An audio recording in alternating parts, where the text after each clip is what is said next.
start off by saying and raising quite an unpopular point, in a sense. Then how then do we view the sort of identity that exists in the country, and the sort of like dynamics in which then we find ourselves sort of like trying to unravel and put into question, really, in terms of like the idea and the condition, in terms of like what does it actually mean to be a black person in this country.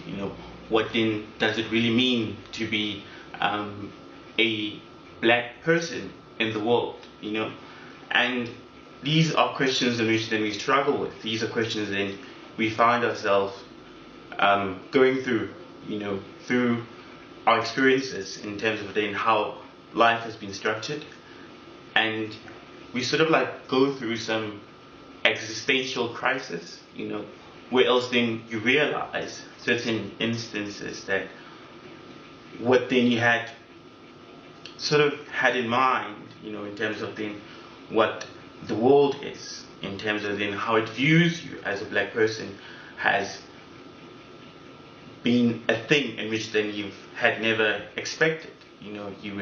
Had never been aware, of the fact that the world was so structured and cornered against you as an individual, as a collective, systematically through processes in which then you can't then find expression or find alleviation from certain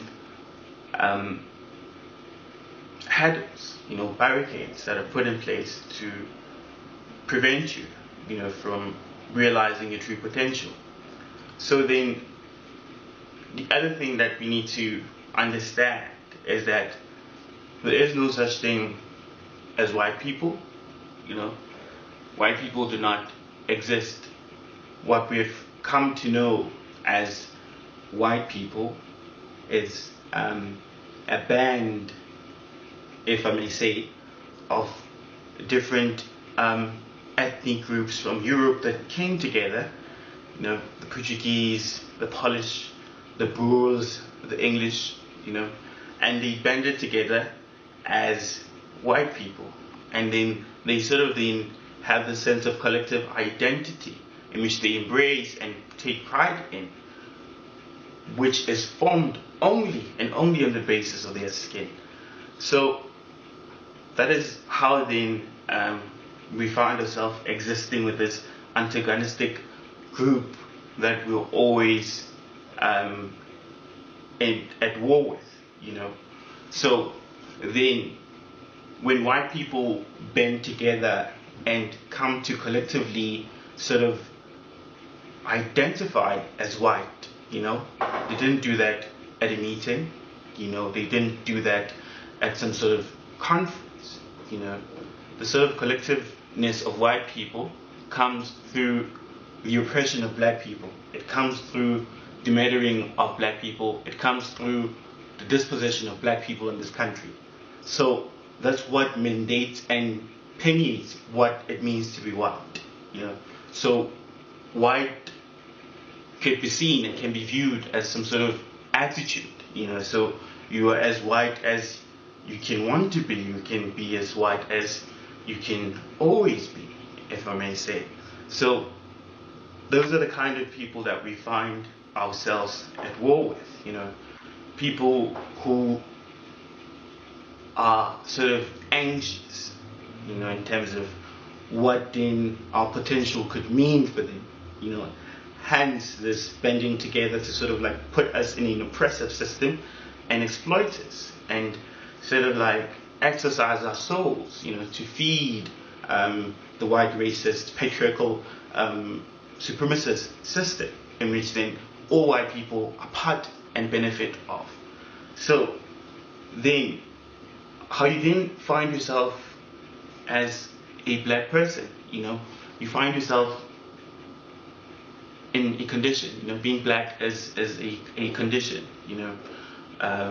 we're all in the same boat, we're all in a crude system, in a sense that we're all part and parcel of like the maintenance and the brutality of how the capitalist system works, you know. So in all instances, you know, it doesn't matter whether you're a millionaire, whether like you live in a gated community, whether you live in a township, for the mere fact or from the mere construction that you are a black person in this country, you find yourself as a victim of anti-blackness and dehumanization. Every black person is a victim of anti-blackness and dehumanization.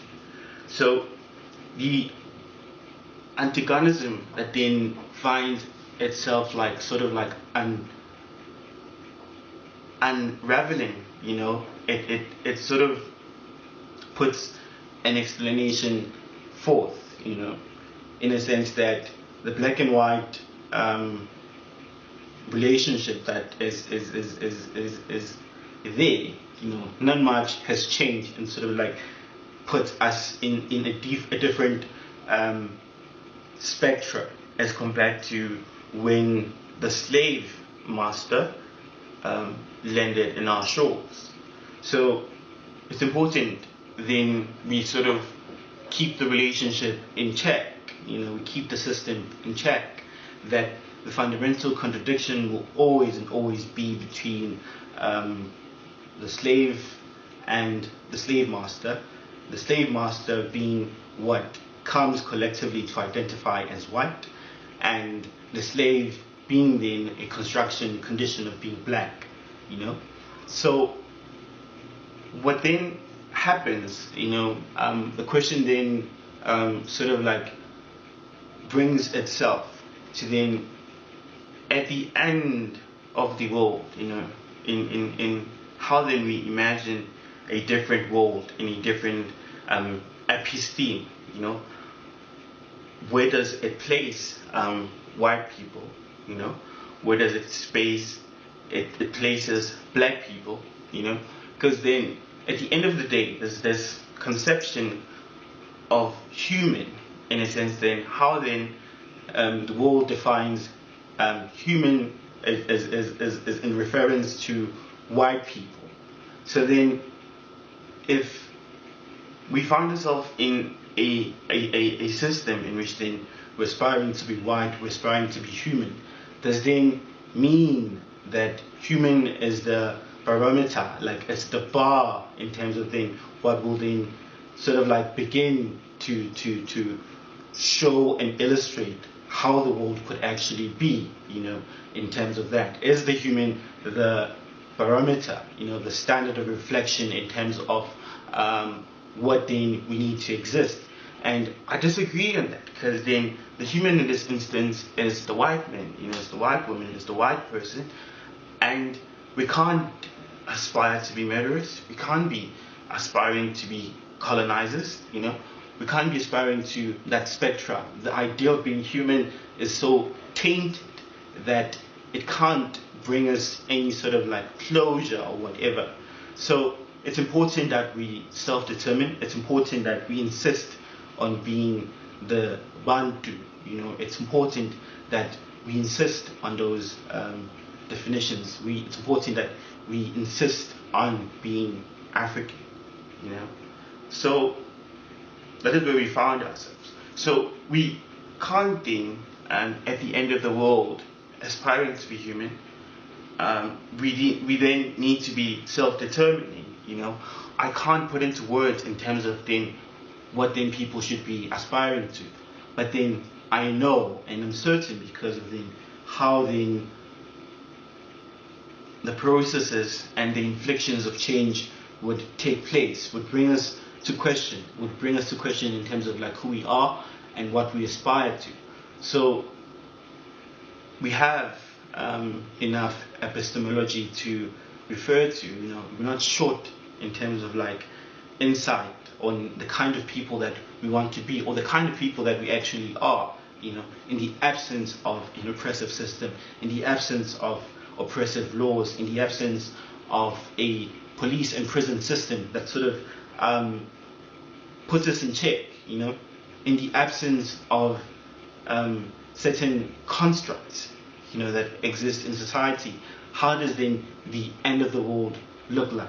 So those are questions in which then we dabble with. Those are questions in which we found ourselves like trying to answer. Those are questions that we seek to answer,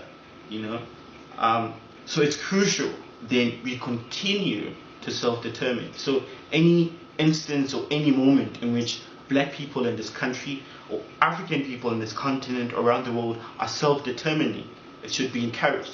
It should be supported in all forms. So it's crucial that we self-determine in the processes of how then we imagining change, But then I'm certain of the world that we imagine, that it's not the world that will be conflicted by systems. It won't be a world in which then we find ourselves like questioning certain things, but it will be an egalitarian society where all men and women are equal.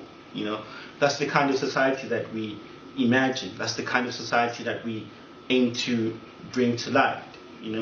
So many of the people that are against the idea of an egalitarian society, seek to maintain the status quo, because really we can't then be arguing on the equality of men, So these are concepts. Currently, we don't have anything outside of these concepts. Equality, freedom, those are the kind of words that we use in the language that we're speaking to sort of make an illustration of what then needs to happen in terms of like what it means for emancipation. So that's the whole idea behind our struggle.